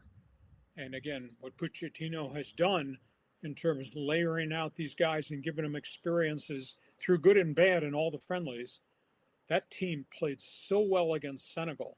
And Senegal's got a bunch of runners, and Team USA outran them. And Pulisic he looked marvelous. So I'm excited. And again, all starts on June 11th, USA versus Paraguay, and Cristiano Ronaldo in their first game. Okay, a lot of topics on the table because we do sports talk the way it should be done. A lot of topics, a lot of opinions. Now it's your chance. This podcast brought to you by DIXIELINE Home Centers, stations to serve you in San Diego. And think about a great Father's Day gift, a DIXIELINE gift card or a set of tools. Go to DIXIELINE.com to see all they have to offer. John, I'm ready. I bet there's a few people got some opinions too. We hit any hot buttons along the way today? Oh, tons of comments, Lee. Let's start here with Teamer, a little soccer comments. Hey, Paris Saint-Germain beats Arsenal 4-3 in penalty shots, back-to-back Euro champs. And that's very hard to do because that is such a grind of a tournament, the Champions League. That thing wound up in a 1-1 tie, and then they played the overtime. John, they went to a penalty shootout, and Paris Saint-Germain converted 4 shots for goals. It was really cool. And Chelsea, I'm not Chelsea, Arsenal, which won the English Premier League, they missed an open net and hit a post. It was pretty electric, the ending. And by the way, they have partied and rioted in Paris since that game on the weekend. It's been pretty impressive. Yeah, I think France is going to be riding high coming into the World Cup. Yep. Let's keep on going. Let's go to Showtime. Skubal will be a Dodger. Well, supposedly they're taking trade offers. And what the Dodgers want, the Dodgers can get. Now, it's not going to come cheap. But the Dodgers have got pitching at AAA that Detroit likes. Dodgers have got 4 gems at AA, shortstops and outfielders. So the price will be steep to get Skubal. I'll be intrigued to see how quickly Skubal gets back from the surgery. He was throwing, and then they had to back him off a little bit because of discomfort. Maybe a little bit too much too soon for him. But it'll be interesting to see where he goes because it now is apparent because Detroit has just faltered so badly that Detroit is going to move him. Okay, John, go ahead. Okay, let's go here to Peck. And he says, hey, hello, gents. Hey, Knicks sweep Spurs, not so fast. Series going to go down to Game 7. What do you think? Not much. How are they going to hold up? Please tell me how Karl Anthony Towns and the backup, Mitch Robinson, who's coming off surgery, by the way, on his hand, how are they going to hold up against Wemby? And we saw San Antonio's defense smother SGA. How hard is it going to be for Brunson to be able to get his shots and score a lot of points because they're going to be leaning all over him? I just think San Antonio's got way too much firepower. They got the big guy, and I think their defense is grossly underrated, and I just don't think the Knicks have enough of all that other stuff. John? I don't generally like teams being dynasties, so sometimes they're so dominant, but the Spurs have had such a great run sort of off and on through the 21st century. So it's almost like this is another version of this team.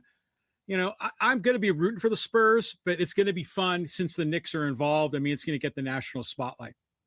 You're talking about San Antonio, Tim Duncan, San Antonio, David Robinson, San Antonio, Victor Wembanyama. How about that stroke of luck, huh? What I also think about is, you remember there was like a salsa that was on TV, and it was these Texas people, and they'd be going, New York City, this salsa was made in New York City. And so it's like San Antonio and the New York Knicks are going to live out this salsa commercial I remember seeing like 15, 20 years ago.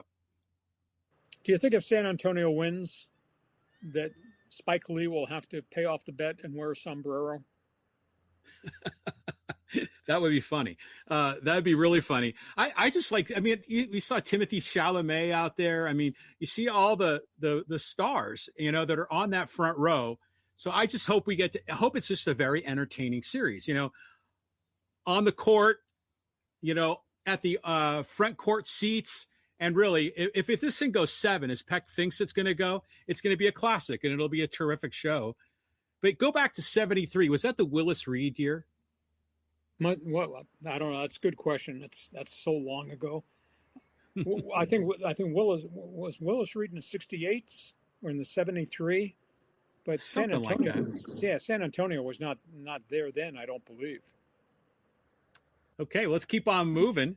And San Antonio was still in the ABA back then. All right, let's go to Callan. Hey, afternoon, gents. Saw Team USA look good yesterday in that friendly. More importantly, Pulisic bags his first goal since December of last year. Promising start so far for the tune-ups. They ran. And they spread the formations, and they were whistling passes through the box. I was so impressed. Senegal's good. Senegal's got that. That's a good soccer country, and they got runners too. Sadio Mane has played in the English Premier League. He's a goal scorer. He's a bit of a sniper. He got 2 of them for Senegal. But, boy, Team USA looked good. Now, Wednesday, Chicago, they play Germany. Germany is such a different style. Germany's like, line those bowling pins up, we're going to knock them down. Germany is big, physical, and grinds. So this will be a very, very different game for Team USA in the final tune-up for the World Cup. Can't wait. I'm excited.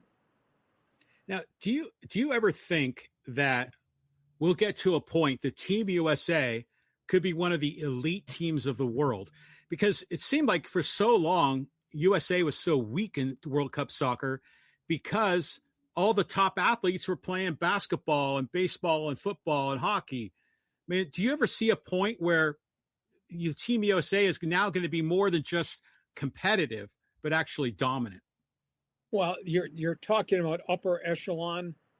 You're talking about the greatness of Brazil and all the historical countries that have owned the sport. I don't know that we could ever see that. But I'll tell you, the thing that's different as of this hour, John, there are 14 members of Team USA, 14 that have played this year abroad in Europe in all the different leagues. You know, whether that's from Pulisic with AC Milan in Italy, or it's the guys playing for PSV in the Netherlands, the ones playing for Coventry in the English Premier League, or actually playing in the EPL and the Championship League. 14 guys. Have never been that many U.S.-born players play abroad, come back with all that world experience, and are now on the roster simultaneously. So the product is getting better, but it's not Argentina, Messi. It's not Brazil at this point in time, but it's good. Like I say, we've talked about this. If they could get this thing to the group of 16 and win a game in the group of 16, huge step forward. That would be into the quarterfinals. That would be a great progress for this squad. But, you know, I just remember, like, you go back 10, 15, 20 years, and we would say, well, you know, Team USA is getting a little better, you know, and then all the Euro people say, well, yeah, you've got, you know, a few keepers in the EPL, but you got nobody that plays defense. You have no scorers. You have no snipers. Well, I think slowly we're building up, and who knows? I mean, stranger things have happened in this tournament. Maybe the U.S. does go on a big run. Okay, we'll see. But like I say, 14. They got 14 guys on this roster tonight who played elite soccer in the different leagues abroad. That's huge. Never had that before. Okay, next one. Okay, let's go to Casey. In fact, I think it might be Casey's birthday. Anyways, good afternoon, guys. And Hacksaw, what a trade by my Rams, and their defense is looking even stronger now. Les Snead is the bomb. I'll tell you what, he's bold, he's brazen, he's brilliant. And he doesn't care about draft picks. I mean, they're all in to win right now. From a Cleveland standpoint, these people got to be looking at that franchise and say, what are you doing? You traded the best player on the team. Yeah, you got another number one. We still don't have the quarterback situation solved. Now we're going to be lesser defensively because Myles Garrett's gone. So Cleveland seems to be in lifetime rebuild mode, but holy cow. And that front line, you know, what they've got on that defensive front with the LA Rams, Kobe Turner and the other pass rusher, they're really good.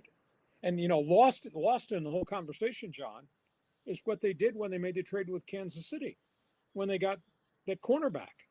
Remember that? They traded number one to get the cornerback from Kansas City. McDuffie. McKinney. And then they also signed Kansas City's other cornerback. So, I mean, they've taken huge steps forward with experience and just game-changing players in this offseason. And you got Stafford coming back. Wow. To me, it's just phenomenal. Do you think the Rams are going to have a fearsome twosome or a fearsome threesome up on that D-line?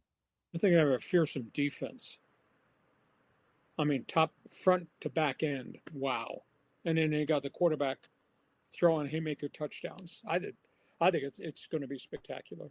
Okay, Rams fans, you're excited. Move on. Okay, here's a shot from William. Padres are just not really that good. hate to say they were living on borrowed time, but I said that and I'd written that. And I expected this pitching situation to become a real problem because they were just renting guys who had been injured and bringing them in on affordable contracts. And they tried. They really tried. But now some of these guys are giving ground. The shocker to me is how poor the offense is.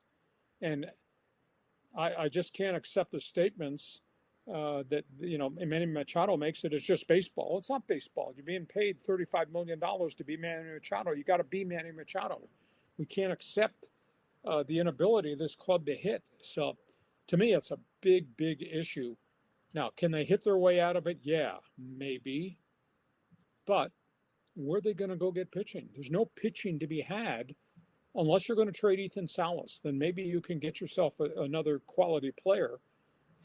But how much money is ownership willing to take on because of these contracts? Because every dollar you add now is a taxable dollar on top of it. If you make a deal to get a $15 million player, that's a $30 million investment because there's a $15 million tax on top of the $15 million salary. So John, I hate to say they were living on borrowed time, but they're 5.5 back, and now they got problems. And how are they going to solve these problems? You tell me. You're the smartest one in the room, or the smartest ones sitting out by the back of the swimming pool. Well, you are what your record says you are, right? So right now they're slipping and sliding. We might go into a June swoon, maybe. I mean, do you think it could be all over before we even get to the All-Star break, Lee? I don't know. There's still bad teams in the division they got to play, and this is not a real good division right now vis-a-vis Arizona, Colorado, San Francisco, and they still have all pile of these games here. But I don't think, John, they can play the next 140 games with the starting rotation. I just don't see it being survivable. Do you? Well, Griff Canning always kind of gets you a little bit uneasy. Griff Canning is like Randy Vasquez used to be. He'd have like 3 or 4 good innings and he'd blow up one inning. So, yeah, it's trouble right now. My hunch, though, has always been if the hitting returns to what it should be, we'll be fine. But it just makes you wonder, are they just never going to get there? Because, Merrill was fantastic his rookie year. His second year, he took a big step down. He had injuries. But he's regressed even further. It just makes me wonder if he's ever going to be what he used to be. It's a big issue. And you look at the batting order, John, they got so many guys hitting 211 and less. They have so many guys hitting under 200 in the batting order. How can that be? So, can you believe it? We're actually waiting for Luis Campusano to save us. Yeah, that's where we are. Neither one of those catchers can hit. The two they have on the squad now. A lot of work to be done by AJ. Let's see what kind of magic he can work. But is there a trade to be made? Yeah, there's a rental trade out there. But what does it cost you to get Freddie Peralta from the Mets, who's on the trade block? For the Padre fans sitting next to you by the swimming pool who say, trade for Skubal. Well, how are you going to do that? So, right. There are some pitchers. There's probably 3 or 4 veterans that you could rent, but somebody's going to hold you up. You want Freddie Peralta? Give me Ethan Salas. Well, that makes no sense at all. That's a move out of desperation. So I just don't know how AJ is going to be able to operate because I think he's got so many financial restrictions, and he's got the restrictions, so there's nothing in the farm system right now. Yeah, he's got a tough decisions to make for the Padres. Okay, let's keep going. Move on. Okay, let's go to Chris. I don't know if this is real or if this is pulling your leg, Lee, but Chris says, hottest blazing story off the Sports Wire is not Myles Garrett to the Rams. According to my sources, private meetings are taking place at this hour between Aaron Donald's representatives and the Rams, expected to culminate in Donald's return to SoFi Stadium. React to me, damn it. Well, I thought about that when this Myles Garrett story broke. Would he come back? I think he misses the camaraderie. He doesn't miss the money because he's made so much money, and he's still in really good shape. He's never had a catastrophic injury. That would be fascinating if that happened. I don't know how they would make it work with a salary cap because they've moved a lot of things around. But I would not put that out and say, nah, that's never going to happen, because he has had conversations with him a year ago about maybe changing his mind and coming back. I think he misses the specialness of being in that locker room, and he obviously was still a very fine player. We'll see. We'll see if that's fact or fiction. Because when he's been approached in the past, he does a lot of charity work, and some of them are media-oriented things where he actually talks to the media. That question keeps coming up. He said, "No, I'm retired. I'm retired." So we'll find out whether this drives him back or not, because I think he's still got time on the clock. He walked away healthy. He walked away under his own set of values and rules. It's kind of interesting. Okay, John. It's interesting how these players like Aaron Donald and Serena Williams, they get pulled back in, because so much of their identity is wrapped up into who they are as an athlete. They're sitting on the sidelines on their couch for 2 or 3 years, and they get the itch again. Don't you think, Lee? Well, part of it's the itch. Part of it is the uniqueness of that piece of employment and the relationships you build. And part of it's their DNA. Tiger Woods should never play golf again. He's got so many physical problems and mental problems. Should never play. Serena had injury problems at the end, and she was a worn down 40, but she has done nothing except become a physical fitness freak. And of course, she's now a mother. She at age 44, she'd probably be a young 44. She's not a damaged 44. She could probably come back. And Donald has never had a major injury in 9 years in the NFL, which is really significant. So fascinating to see if we connect the dots. And I guess I would never rule it out that we might be sitting here one day talking about Aaron Donald lining up next to Myles Garrett. I would never rule that out. Yeah, I mean, that'd be nuts. I mean, that would be a game changer in the NFC West. Hey, let's go back here to Chris, more Padre talk. Hey, no team with Machado on it will ever win anything. End of the day, he plays a lot of baseball. He's a grinder. I mean, one of the great statistical reference areas is baseballreference.com. And if you type in Manny Machado's stats, career stats, you look at how many games he's played. I mean, it's absolutely phenomenal. He's 31, but John, I swear to you, he's an old 31 because he has just grinded. And I fear that he's lost his bat speed. I think that's what's going on with his batting average of 178. He's never been this deep into the season being this bad. Has he hit occasional home runs? Yes, that's fine. But he's got to hit more than 178. So we'll see if this turns out to be a wretched season. And we'll see if this is maybe the beginning of an early impact on his career.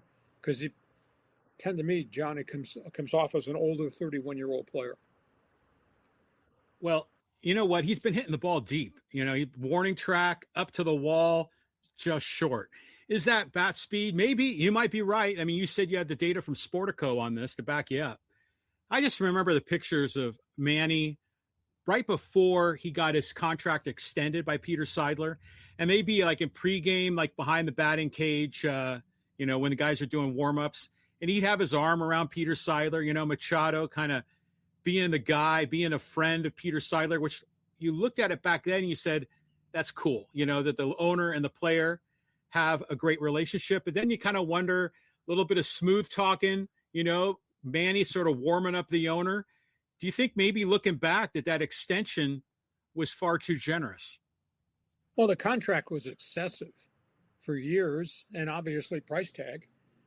But he was a star. He was a home run hitter who would hit in the 280s, 290s, and occasional over 300, and plays a Golden Glove third base. He was an established star, so that's the going rate. They kind of overpaid him to get him at that point in time to commit for such a long period of time. But his numbers have tailed. His offseason numbers are horrid.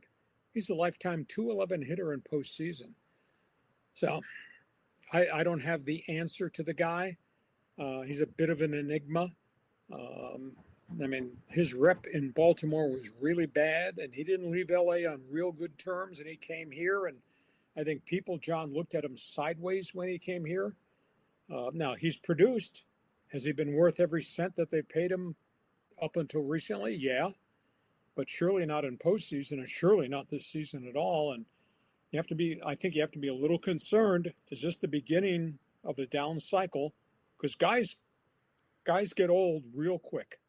And if you lose your bat speed or if you have knee injuries, that shortens careers. So he to me, it looks like he's lost a little bit of his bat speed. Okay, we carry on. We carry on. Okay, let's go here, talk some more Rams with Carlos. Hey, the LA Rams are run efficiently, very Dodgers-esque. What do you think of Myles Garrett traded to the Rams? The Rams are all in, Super Bowl or bust. They should have won the Super Bowl last year. Well, they were very close. They've been very close 2 years in a row. 2 years ago it was in the snowstorm in Philadelphia that was right there. And then last year, obviously, what happened at the end of the season. But, boy, they have every ingredient possible. I mean, they have the trigger man, the quarterback. It's obvious they got the wide receivers. They're deep at tight end. They're 2 or 3 deep at running back with different role responsibilities. And now you go get the best modern-day NFL pass rusher, the 125 quarterback sacks at age 31, and you're going to put him in with the other guys who play in that front. Their linebackers are active, and they went out and did all the things they did to get Kansas City starting secondary. I mean, this is an absolutely phenomenal team in terms of 4-star talent and, to a degree, depth. So it's right now. And then, I thought about this. You're sitting across the hallway, and you're the Chargers. And you know what the owner of the Rams has agreed to do? Fund what they've built. And you're the Chargers. And you're still scuffling to try to find people to protect your quarterback with a general manager who had all this money in the world and didn't sign anybody in free agency to protect your gem of a quarterback in Justin Herbert. I mean, the Chargers, you talk about being on the periphery of interest. If this turns out to be a Super Bowl season again with the Rams, turns out to be a struggle of a season with the Chargers, you talk about being on the periphery of fan interest in the LA market. Yikes. Hey, man, lay off Joe Ortiz. He knows his guys. He's not going to be told who to go sign or trade for. I'll tell you what, though, that I think Carlos is right. The Rams are very Dodgers-esque. I mean, getting Myles Garrett is kind of like getting Kyle Tucker. They have all these stars that all want to play in LA. They want the glitz, the glam, and a legit shot to win a Super Bowl. They're doing everything right, so we'll see. I mean, they should run away with the NFC West, right? I mean, are the Niners even going to be competitive with the Rams? Yeah, the Niners have had injuries. Is Seattle going to be different with the star running back gone as a free agent? Does Sam Darnold duplicate this coming year what he did last year? That remains to be seen. So it's a long season. Injuries change your roster. But on paper right now, and that's what we have to gauge it on, holy cow, what they have just done is absolutely amazing. Okay, we move on. Rams. Okay, let's go here to Ismail. Hey, watch the Dodgers sign Skubal for a 3rd straight World Series, just in case there's a lockout for 27. It's interesting. The Dodgers historically have made blockbuster transactions. I mean, John, just think back 5 years. Think back to when they made the trade for Mookie Betts. Think back to when they made the trade for Adrian Gonzalez. They've never been fearful of making a big investment. Now, but the one different thing about the Dodgers, every time they make some significant acquisition, they still retain a boatload of all their really good young players. Now, maybe this time will be different. Maybe Detroit says, you want Skubal, you got to give us 2 of those kids at AA, the shortstop and one of the outfielders. And by the way, you got to give us some of your pitching at AAA. And the Dodgers historically have never, ever done that, even though they did get Mookie Betts and even though they made the trade for Adrian Gonzalez. So I'll be fascinated to see what this transaction turns out to be. But right now, there's a little bit of a scare because they had to back Skubal off because he had discomfort in the elbow after that unique bone spur surgery. So he's not ready to join anybody's rotation right now. And I don't think anybody's going to make a trade at this moment until they actually see him throw that he's okay. How long do we have to go back in time for three consecutive years? Is that the swinging A's from the early 70s? Probably. Yeah, there's not been a lot of three-peat World Series teams, not in modern day baseball, no. Are the Tigers going to have a fire sale, Lee? I mean, when they opened the season against the Padres, they looked like a pretty good squad. Everything's gone south. Well, they lost the whole pitching staff. I mean, virtually everybody is gone on the DL. Not with season-ending injuries, but significant injuries. So that's a problem. And a bunch of their hitters have been hurt. And a bunch of their hitters, the Riley Greens of the world and Torkelson, have not been dominant. So I think as of tonight, as they get ready to play, I think they've lost 21 of the last 25 games. But I think that's just the deterioration of everything on their roster. Well, at least they've got Kate Upton, so it won't be so bad in Detroit. Okay, let's go here to John. They don't have her husband, that's for certain. Justin Verlander's still out. Right, he is. All right, let's go to John. He goes, I don't know what happened after the Tatis finally hit his home run. It was as if the team quit as a whole. The Padres are supposedly into analytics, but do the players actually listen to the analytics staff? And as for the Angels, karma bit them when they changed their name from Anaheim to Los Angeles. Well, the Padres situation, to me, it's mechanical flaws. That's why Tatis is not hitting home runs, and yet you got all these smart guys, all these analytical guys with doctorates. Fix it. I don't understand why they can't fix his mechanics at home plate to get the power back into his swing. And in terms of Machado, I think that's a physical thing. I think his bat speed has slowed down, and that's a great baseball player that's played a lot of games for a long time. And sometimes you wake up and you're kind of an old man. And the pitching thing it's all driven by injuries. But that's the end result of all these good years the Padres have had. All those starters in the rotation, John, were making 30 starts per year. Tell you, the toll booth collects tolls on starters, and Snell's gone and Snell's hurt, and Musgrove's gone and Musgrove's hurt. Yu Darvish has had 3 elbow surgeries now. That's all the end result of 30 starts and nearly 200 innings, and those guys were so reliable for a whole bunch of years, and now they're gone, and there's not a lot of money to go get guys, and now they're renting guys, buying lottery tickets and hoping that Walker Buehler and German Marquez and Lucas Giolito are going to be able to stem the tide. I don't see that happening. You can add Nick Pivetta to your list as well. I mean, it's a rough go. Yeah. The wear and tear factor on pitchers is amazing. And if you go back, just go back 3 or 4 years, go back and look at the season end stats on the pitching staff. How many guys made 30 starts? It's in modern day baseball, that's phenomenal. But the tolls always come due. Okay, let's keep moving. Let's go to 777 Presley. The issue, a league-wide television package shared equally among all team owners, like the NFL's national revenue sharing model, would cure the problem by boosting competitive balance and team profitability. Boosted only if you have the floor to spending. But there's going to be so much money that is available by virtue of all the TV revenue going into a pot of gold. And then you give the players free agency after the 5th year. I mean, those benefits to the players is absolutely phenomenal. And then what you do is you get a national TV package with no blackouts. Everybody gets the same cut of the money, and then you have to spend the money. And if you'll have to negotiate, what is the floor?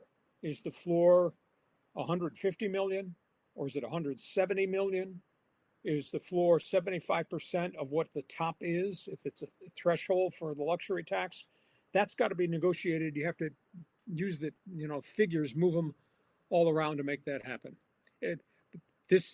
I think there's some ideas that have been presented that we talked about. Those ideas, I think, are worth negotiating off of and get this thing solved, because right now I think the game is just in a great, great place. Hey, listen, we hope you have enjoyed our podcast. We put topics on the table, we express opinions, and we love having you be with us in Fans Forum. Want you to give us a thumbs up, hit that follow button, give us a 5-star rating. It helps us a great deal. This podcast brought to you by DIXIELINE Lumber and Home Centers, 8 locations to serve you. Father's Day, great day to give Dad a gift certificate from DIXIELINE. John, good job out by that swimming pool today. We'll go have some margaritas now, and I will see you come Thursday, because I bet we'll have more topics on the table to talk about then.